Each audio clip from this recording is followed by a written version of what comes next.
जय हिंद फ्रेंड्स, नमस्कार। आज के हमारे वीडियो का विषय है मृदा। मृदा से संबंधित हमने एक वीडियो पहले अपलोड कर दिया है। आज मृदा का ही दूसरा भाग है। इससे संबंधित हम प्रश्न पढ़ेंगे जो कि परीक्षा में पूछे जाते हैं। ये सभी जो टॉपिक है, वीडियो है, ये सभी रीट की परीक्षा के लिए बहुत ही महत्वपूर्ण है और रीट की परीक्षा बहुत नज़दीक है, तो हमें इन वीडियोस को ध्यान से देखना है, इन प्रश्नों को गौर करना है। ये बहुत महत्वपूर्ण होंगे परीक्षा में, इनमें से संबंधित प्रश्न जरूर आएंगे। तो राजस्थान में सबसे अधिक क्षेत्र पर किस मिट्टी का विस्तार है, यह हमारा पहला प्रश्न है। सबसे अधिक मिट्टी राजस्थान में पाई जाती है भूरी बलुई। दूसरा प्रश्न है, कपास की कृषि हेतु सर्वाधिक उपयुक्त मृदा कौन सी है? तो कपास की खेती के लिए सर्वाधिक उपयुक्त मृदा है काली मृदा। मिट्टियों का नवीन पद्धति से कितने भागों में वर्गीकरण किया गया है? तो नवीन पद्धति से जो वर्गीकरण है वह 5 भागों में किया गया है। मिट्टी को 5 भागों में डिवाइड किया गया है। इन पांचों के हम नाम देख लेते हैं। सबसे पहला है एंटीसोल्स मृदा, एंटीसोल्स मृदा, अल्फीसोल्स मृदा, वर्टिसोल्स मृदा, इंसेप्टिसोल्स मृदा, और यहाँ एक नाम रह गया, उसका नाम है एरिडीसोल्स मृदा, एरिडीसोल्स मृदा। तो 4 तो यहाँ दिए हुए हैं और 5वां नाम है यह। तो इस प्रकार से मिट्टियों को 5 भागों में वर्गीकृत किया गया है। अगला प्रश्न है, राजस्थान में सबसे प्रमुख मृदा का प्रकार कौन सा है? तो राजस्थान में इन जो 5 प्रकार दिए गए हैं मिट्टियों के, इनमें सबसे अधिक जो राजस्थान में प्रकार है वह है एंटीसोल्स का।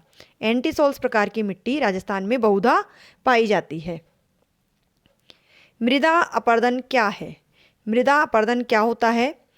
जल या वायु के द्वारा। देखो, मृदा अपरदन के 2 माध्यम हैं, पहला है जल और दूसरा है वायु। तो जल या वायु के द्वारा मृदा की ऊपरी परत का कट कट कर बह जाना मृदा अपरदन कहलाता है। तो मृदा का जो ऊपरी परत पानी के साथ या हवा के साथ बह जाती है उसे ही मृदा अपरदन कहा जाता है। अलग अलग क्षेत्र में अलग अलग माध्यम के द्वारा मृदा का अपरदन होता है, वह हम आगे के प्रश्नों में देखेंगे। राज्य में सर्वाधिक मृदा अपरदन किससे होता है?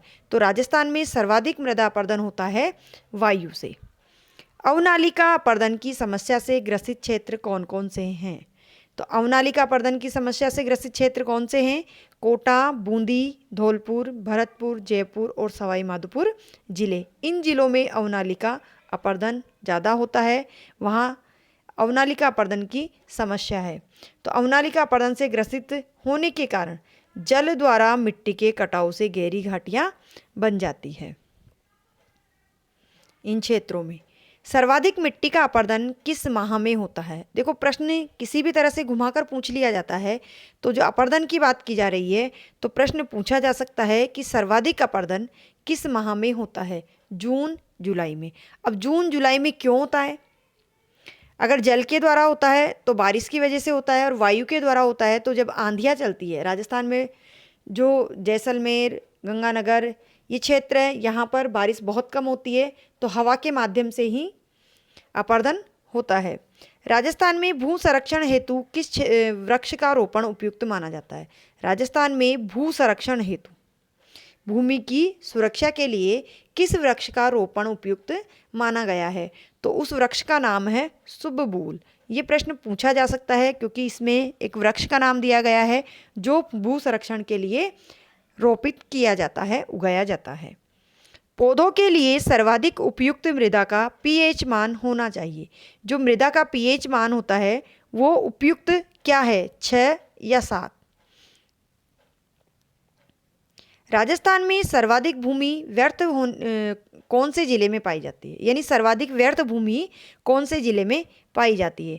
तो यह पाई जाती है जैसलमेर जिले में। मृदा की नमी को नापने वाले उपकरण का क्या नाम है?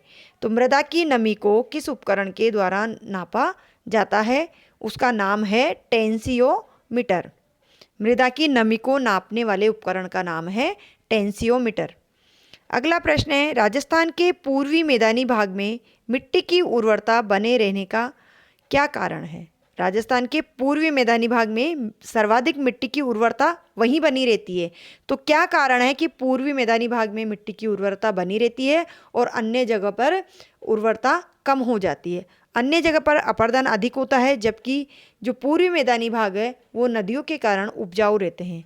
तो देखो आंसर क्या है हमारा, प्रतिवर्ष नवीन जलोढ़ मृदा का जमाव होते रहने के कारण मिट्टी सदैव उपजाऊ बनी रहती है। अब प्रतिवर्ष जलोढ़ मृदा का जमाव क्यों होता है? क्योंकि वहाँ नदियों का बहाव रहता है। पूर्वी मैदानी भाग नदियों के बहाव क्षेत्र से निर्मित है, वहाँ पर नदियाँ अधिक होने के कारण वहाँ मैदानी भाग बने हुए हैं और वह नदियों की वजह से ही उपजाऊ क्षेत्र है। रेंगती हुई मृत्यु किसे कहा जाता है? तो रेंगती हुई मृत्यु कहा जाता है अपर्दन एवं अपक्षरण की समस्या को। किसे कहा जाता है? अपर्दन एवं अपक्षरण की समस्या को रेंगती हुई मृत्यु कहा जाता है। मृदा क्षरण के दो प्रमुख कारक कौन से हैं? तो मृदा क्षरण के दो प्रमुख कारण जल एवं वायु है। देखो प्रश्न में शब्द क्या आया है इस पर भी ध्यान दे, उस शब्द का अर्थ क्या होता है। मृदा अपर्दन के दो माध्यम है, जल एवं वायु। यहाँ वही चीज पूछी जा रही है, मृदा क्षरण के दो प्रमुख कारक कौन से हैं। तो प्रश्न को समझना बहुत जरूरी है। राजस्थान के पश्चिमी एवं दक्षिणी पूर्वी भागों में मिट्टी का अपर्दन किस प्रकार होता है? तो दोनों क्षेत्रों में किस प्रकार मिट्टी का अपर्दन होता है? तो पश्चिमी राजस्थान में तेज हवा से मिट्टी का अपर्दन होता है, जबकि दक्षिणी पूर्वी भागों में जल के द्वारा मिट्टी का कटाव होता है। खेती की दृष्टि से मृदा की कौन सी संरचना सर्वोत्तम होती है? खेती की दृष्टि से किस प्रकार की मृदा होनी चाहिए और किस प्रकार की संरचना होती है उस मिट्टी की? मृदु कोणीय संरचना होती है, मृदु कोमल। वह कौन सी प्रक्रिया है जिसमें पश्चिमी राजस्थान की मिट्टियां अम्लीय तथा क्षारीय बन जाती है? कौन सी प्रक्रिया के कारण पश्चिमी राजस्थान की मिट्टियां अम्लीय एवं क्षारीय बन जाती है? प्रश्न में भी उत्तर छुपा होता है। यहाँ ये पूरा प्रश्न है क्योंकि यहाँ पूछा जा रहा है प्रक्रिया के बारे में, जबकि हमें ये ध्यान रखना है कि कहाँ की मिट्टी अम्लीय व क्षारीय हो जाती है? पश्चिमी राजस्थान की। प्रश्न यहाँ से भी पूछा जा सकता है। तो पश्चिमी राजस्थान की मिट्टियाँ अम्लीय व क्षारीय हो जाती है कौन सी प्रक्रिया के कारण? नीचे से ऊपर की ओर कोशिकाओं के रिसाव के कारण। मृदाओं में जैव कार्बन तथा जैविक पदार्थ का अनुपात कितना है? जैव कार्बन तथा जैविक पदार्थ का अनुपात पूछा जा रहा है मृदाओं में, तो वह अनुपात है जैव कार्बन 10 अनुपात में, जबकि जैविक पदार्थ 17 है। 10:17 है दोनों का। अगला प्रश्न है सेम की समस्या क्या है? तो सेम की समस्या क्या होती है? ये सेम की समस्या हमने राजस्थान के भूगोल में ही पढ़ा था। जैसलमेर में सेम की समस्या है। तो सेम की समस्या क्या होती है? राजस्थान के नहरी क्षेत्र में जहाँ आसपास नहरें हो, जल का रिसाव होता रहता है। ये जल धीरे धीरे भूमिगत जल से जाकर मिल जाता है। जो जल का रिसाव होता है वो जमीन में ही जाएगा, भूमि के अंदर जो जल है उससे जाकर मिल जाता है और फलस्वरूप क्या होता है, उससे संबंधित क्षेत्र, यानी इस प्रकार की प्रक्रिया जहाँ होती है उससे संबंधित क्षेत्र दलदल का निर्माण करता है, यानी वहाँ नीचे दलदल का निर्माण हो जाता है जहाँ पर कृषि कार्य करना मुमकिन नहीं है।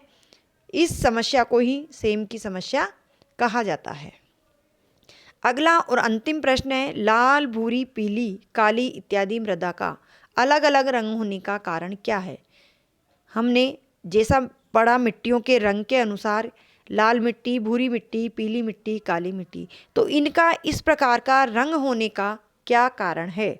तो इसका कारण है खनिज पदार्थ अथवा कार्बनिक पदार्थ। खनिज पदार्थ अथवा कार्बनिक पदार्थ के कारण मिट्टियों का अलग अलग रंग होता है। तो ये थे मृदा से संबंधित प्रश्न। बहुत ही महत्वपूर्ण प्रश्न है, प्रश्नों को ध्यान से देखिए, परीक्षा में निश्चित रूप से आपको फ़ायदा होगा। वीडियो अगर पसंद आया हो तो प्लीज़ वीडियो को लाइक करें, शेयर करें और चैनल को भी सब्सक्राइब करें। इससे संबंधित, ज्योग्राफी से संबंधित या अन्य किसी विषय से संबंधित, साइकोलॉजी के, हिंदी के और हिस्ट्री के सभी प्रकार के वीडियो अतिशय अकेडमी पे आप सर्च करके देख सकते हैं।